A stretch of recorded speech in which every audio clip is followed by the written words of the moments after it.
Hello student, welcome to my channel my story of education. जैसा कि आप लोग जानते हैं, हमारे इस चैनल पे एसएससी जीडी की तैयारी धुआंधार से कराई जा रही है।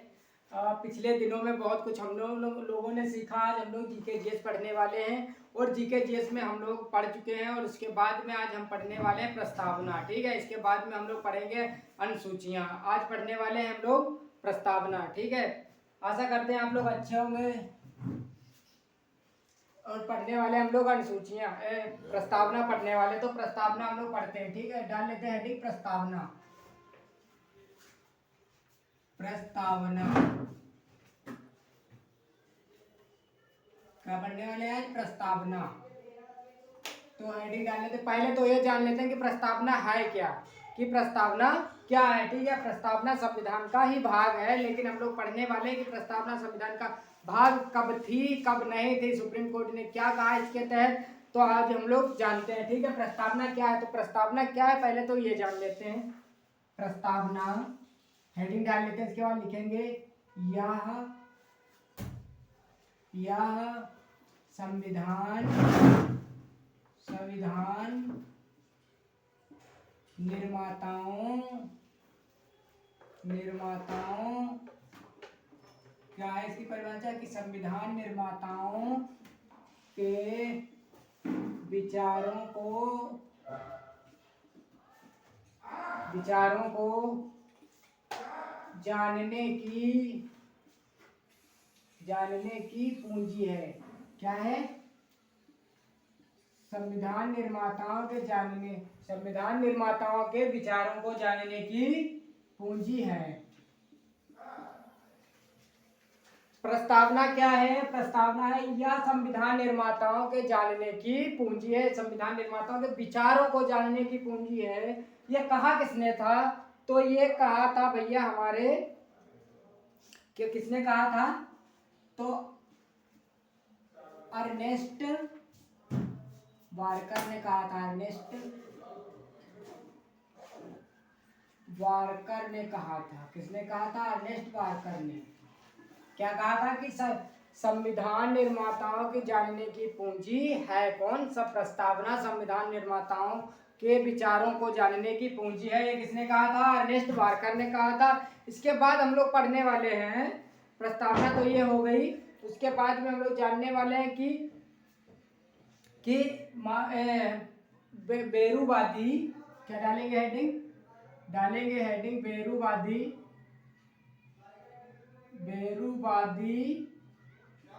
बनाम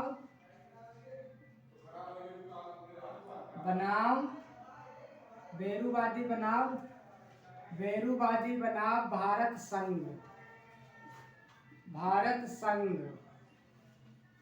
बेरूवादी बनाम भारत संघ हेडिंग डाल लेते हैं हम लोग। इसमें क्या हुआ, क्या कहा गया, प्रस्तावना के बारे में जानते हैं। बेरूवादी बनाम भारत संघ। ठीक है, ये मामला कब का है? ठीक, डाल लेते हैं मामला। ये मामला है कब का?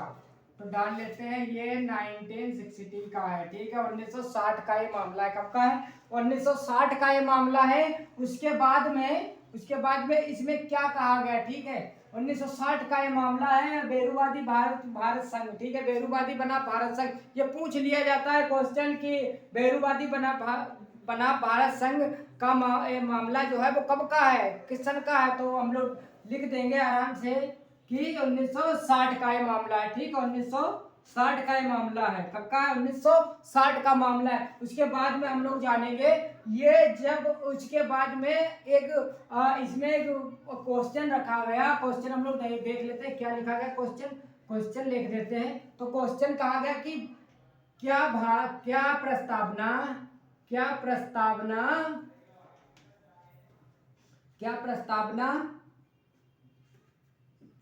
संविधान का भाग है? क्या प्रस्तावना संविधान का भाग है या हिस्सा है? क्या है? क्या प्रस्तावना संविधान का ही भाग है या हिस्सा है? तो आप लोग क्या कहोगे? तो भैया प्रस्तावना संविधान का ही भाग है। लेकिन नहीं, ऐसा बिल्कुल भी नहीं है। ठीक है, क्यों? क्योंकि बेरूवादी बना भारत संघ 1960 में ये बताया गया कि क्या प्रस्तावना संविधान का ही भाग है। तो सुप्रीम कोर्ट ने इस पे कहा सुप्रीम कोर्ट ने कहा सुप्रीम कोर्ट ने कहा, इसका सुप्रीम कोर्ट ने जवाब दिया क्या भैया ये बेरूवादी बना भारत संघ में 1960 में कहा गया कि क्या प्रस्तावना संविधान का ही भाग है, क्या प्रस्तावना जो है वो संविधान का भाग है। तो इसमें सुप्रीम कोर्ट ने जवाब दिया कि प्रस्तावना प्रस्तावना प्रस्तावना संविधान का प्रस्तावना संविधान का संविधान का भाग नहीं है। क्या है? संविधान का भाग नहीं है। तो क्या है?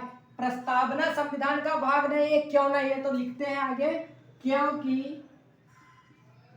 क्योंकि इसमें संशोधन नहीं किया जा सकता। इसमें संशोधन क्या नहीं किया जा सकता? संशोधन नहीं किया जा सकता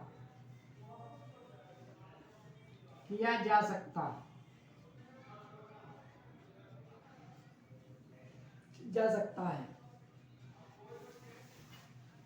बेरूवादी बना भारत संघ 1960 में कहा गया कि क्या प्रस्तावना संविधान का ही भाग है। बेरूवादी बना भारत संघ में कहा गया कि क्या प्रस्तावना संविधान का ही भाग है। तो भैया उसमें सुप्रीम कोर्ट ने कहा, सुप्रीम कोर्ट ने जवाब दिया प्रस्तावना जो है वो संविधान का भाग नहीं है, प्रस्तावना संविधान से अलग है। क्योंकि प्रस्तावना में कोई संशोधन नहीं किया जा सकता। क्या नहीं किया जा सकता? संशोधन नहीं किया जा सकता, इसीलिए प्रस्तावना जो है संविधान का भाग नहीं है। ठीक है। उसके बाद में एक दूसरा हुआ केशवानंद भारतीय बनाम केरला 1933 में। ठीक है, जान लेते हैं हम लोग, वो भी जानते हैं आगे।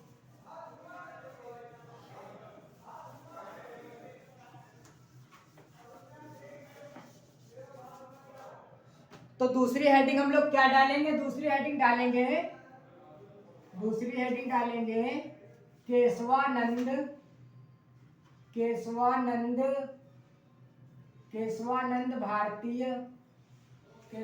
भारती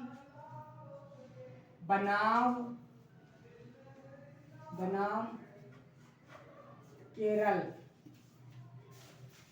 तो ये मामला कब का है? केशवानंद भारती बनाम केरल। ये मामला कब का है? तो लिखते हैं मामला, तो ये भैया मामला है हमारा 1973 यानी 1973 का ये मामला है। कब का है? 1973 का ये मामला है। इसमें क्या कहा गया? तो इसमें एक क्वेश्चन रखा गया कि भैया फिर से वही क्वेश्चन रखा गया कि क्या प्रस्तावना संविधान का ही भाग है? क्या अब प्रस्तावना संविधान का भाग है? देखते हैं क्वेश्चन क्या कहा गया। तो क्वेश्चन कहा गया कि क्या अब प्रस्तावना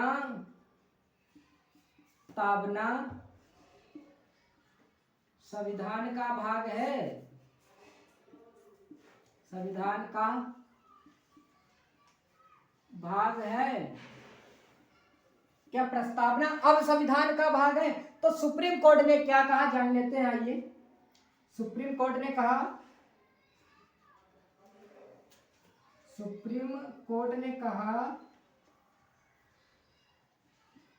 तो सुप्रीम कोर्ट ने जवाब दिया। सुप्रीम कोर्ट ने कहा कि भैया प्रस्तावना संविधान का ही भाग है। कब कहा? केशवानंद भारती बनाम जब केरला 1936 में हुआ, 73 में हुआ, 1973 में जब हुआ, उसके बाद में फिर से क्वेश्चन रिटर्न पूछा गया कि क्या अब प्रस्तावना संविधान का भाग है? तो उसमें सुप्रीम कोर्ट ने क्या कहा? तो उसमें सुप्रीम कोर्ट ने कहा कि हाँ भैया प्रस्तावना संविधान का ही भाग है, क्योंकि अब इसमें संशोधन किया जा सकता है। क्या किया जा सकता है? संशोधन किया जा सकता है। लिखते हैं प्रस्तावना संविधान का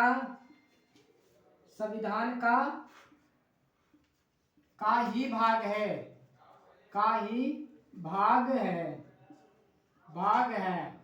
क्योंकि क्योंकि इसमें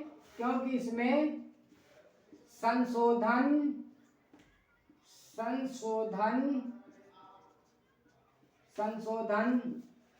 किया जा सकता है, किया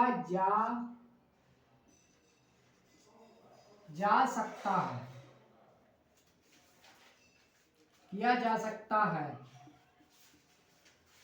पहले में क्या बताया गया, बेरूवादी बनाम भारत संघ में बताया गया कि प्रस्तावना संविधान का भाग नहीं है। सुप्रीम कोर्ट ने कहा कि प्रस्तावना संविधान का भाग नहीं है। उसके बाद जब दूसरा बनाम हुआ केशवानंद भारती बनाम केरल, ठीक है, 1973 में हुआ, तब उसमें पूछा गया कि क्या अब भी प्रस्तावना संविधान का भाग है कि नहीं है। तो उसमें सुप्रीम कोर्ट ने कहा कि हाँ भैया, प्रस्तावना संविधान का ही भाग है, क्योंकि अब इसमें संशोधन किया जा सकता है। और ये क्वेश्चन यहाँ पे क्वेश्चन बन रहा है कि प्रस्तावना संविधान का भाग है, मान लिया, उसके बाद में संशोधन किया जा सकता है। तो एक क्वेश्चन बन रहा है कि क्या प्रस्तावना जो है हमारी, उसमें कितनी बार संशोधन किया जा सकता है, कितनी बार संशोधन किया जा चुका है। ठीक है, जानते हैं। तो क्या लिखेंगे, क्वेश्चन बन रहा है हमारा कि प्रस्तावना में, नोट करके लिख लेते हैं, यहाँ पे क्वेश्चन नहीं, नोट करके लिख लेते हैं, नोट लिखेंगे, नोट लिख लिया, नोट। उसके बाद में लिखेंगे आगे, तो क्या लिखेंगे, प्रस्तावना में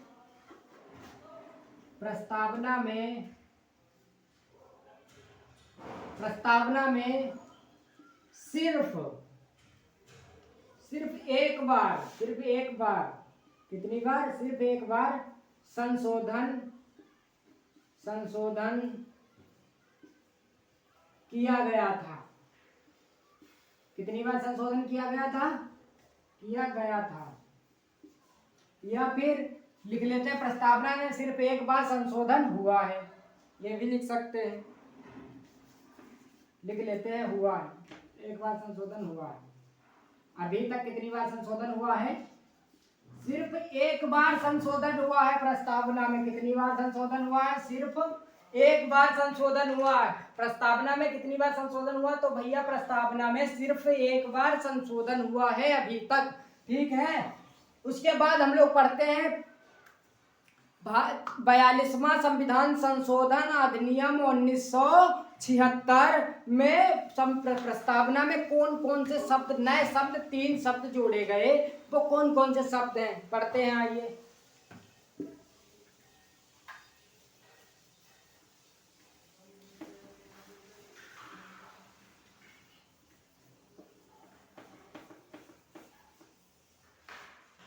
तो आइए जानते हैं। ठीक है, 42वां संविधान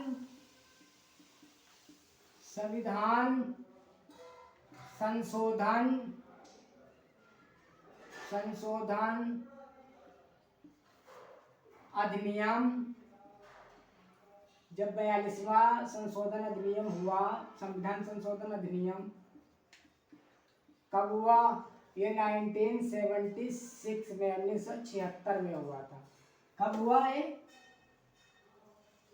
कब हुआ, 1976 में हुआ, 42वां संविधान संशोधन हुआ। उसमें प्रस्तावना जो थी हमारे संविधान की, उसमें नए 3 शब्दों को जोड़ा गया। कितने शब्दों को जोड़ा गया, 3 शब्दों को जोड़ा गया। ठीक है, नए शब्द जुड़े, नए 3 नए लिखते हैं, 3 नए शब्दों को जोड़ा गया। कितने शब्दों को जोड़ा गया, 3 नए शब्दों को जोड़ा गया। तो वो कौन कौन से शब्द थे, जो 3 शब्द थे, वो कौन कौन से शब्द, ये पिछली बार क्वेश्चन पूछा गया कि 42वां संविधान संशोधन अधिनियम 1976 में जो अधिनियम 1976 में जो संविधान संशोधन हुआ, उसमें कितने शब्दों को जोड़ा गया, कितने शब्द, प्रस्तावना में कितने शब्दों को जोड़ा गया। तो ये क्वेश्चन आया था पिछली बार। ठीक है, उसमें 5, 6, 8, 3 ऐसे ऑप्शन दिए थे तो उसमें 3 आंसर सही था। ठीक है, कुछ लोग गलत करके भी आए होंगे जिनको नहीं पता होगा। ठीक है, आइए हम लोग जान लेते हैं, अगली बार ये गलत नहीं होना चाहिए। तो शब्द भी जान लेते हैं कौन कौन से हैं। तो पहला हम लोग जान लेते हैं, पहला है समाजवादी। कौन सा है? समाजवादी। पहला शब्द है समाजवादी। दूसरा क्या है? दूसरा है धर्मनिरपेक्ष। क्या है? धर्मनिरपेक्ष। धर्मनिरपेक्ष, इसे ही पंथ निरपेक्ष कहते हैं। पंथ निरपेक्ष भी लिख लेते हैं ब्रैकेट में, पंथ निरपेक्ष, पंथ निरपेक्ष। और तीसरा हमारा क्या है? तीसरा जोड़ा गया अखंडता। अखंडता। क्या जोड़ा गया? तीसरा अखंडता। 42वां संविधान संशोधन अधिनियम 1976 में जब हुआ, उसके बाद प्रस्तावना में 3 नए शब्दों को जोड़ा गया। प्रस्तावना में 3 नए शब्दों को 1976 में जोड़ा गया। जब वो कौन कौन से शब्द हैं, ये क्वेश्चन भी बना था। तो ये पहला है समाजवादी, दूसरा है धर्मनिरपेक्ष, इसे ही पंथ निरपेक्ष कहते हैं। चाहे पंथ निरपेक्ष लिख दो, चाहे धर्म निरपेक्ष लिख दो, बात एक ही है। ठीक है, उसके बाद आता है अखंडता। ठीक है, कितने शब्दों को जोड़ा गया? तो 3 शब्दों को जोड़ा गया। ठीक है, उसके बाद हम लोग जान लेते हैं आगे। ठीक है, उसके बाद जो न्याय शब्द है, संविधान प्रस्तावना जो संविधान की, उसमें न्याय शब्द का प्रयोग किया गया। तो न्याय शब्द का क्या महत्व है? उन शब्दों से कितने शब्द बने हैं? ठीक है, 3 शब्द। कितने शब्द बने? तो 3 शब्द बने। कौन कौन से बने? न्याय शब्द। प्रस्तावना में न्याय, प्रस्तावना में न्याय। क्या लिखेंगे? प्रस्तावना में न्याय। तो काहे की न्याय बताई गई है भैया प्रस्तावना में? काहे की न्याय बताई गई? तो 3 प्रकार की न्यायों को बताया गया है प्रस्तावना में। न्याय, अखंडता, इन शब्दों का प्रयोग किया। तो ये प्रस्तावना में जब न्याय शब्द का प्रयोग किया गया, तो इस शब्द का किस लिए प्रयोग किया गया? कौन कौन से शब्दों को मिलाकर प्रयोग किया गया? ठीक है, तो जानते हैं। तो पहला है सामाजिक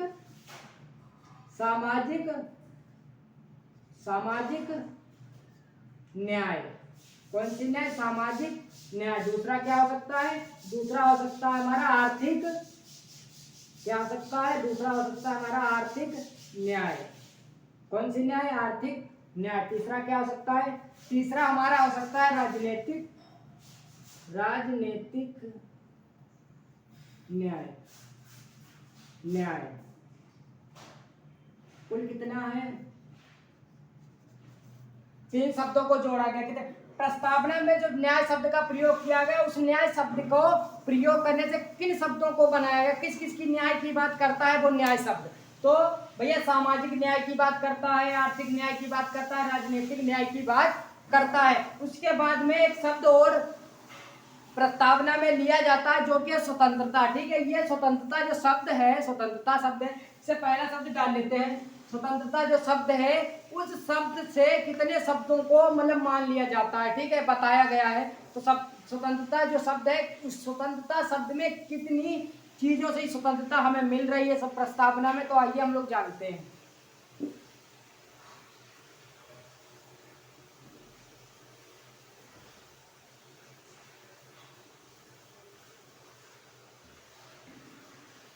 तो जान लेते हैं स्वतंत्रता। प्रस्तावना में स्वतंत्रता, प्रस्तावना में जो स्वतंत्रता शब्द है, प्रस्तावना में स्वतंत्रता शब्द है, वो किस किस चीज की स्वतंत्रता हमें देता है? ठीक है, प्रस्तावना में स्वतंत्रता,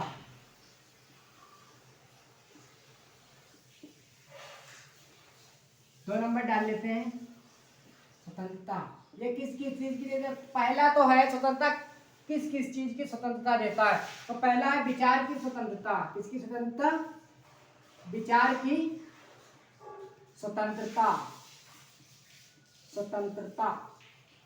विचार की स्वतंत्रता। उसके बाद में दूसरा आता है हमारा अभिव्यक्ति की स्वतंत्रता। किसकी?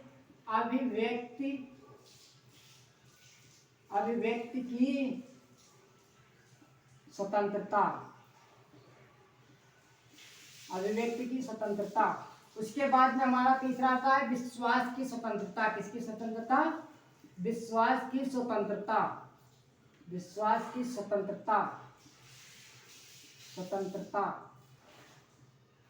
उसके बाद में 4 नंबर हमारा आ जाता है धर्म की स्वतंत्रता।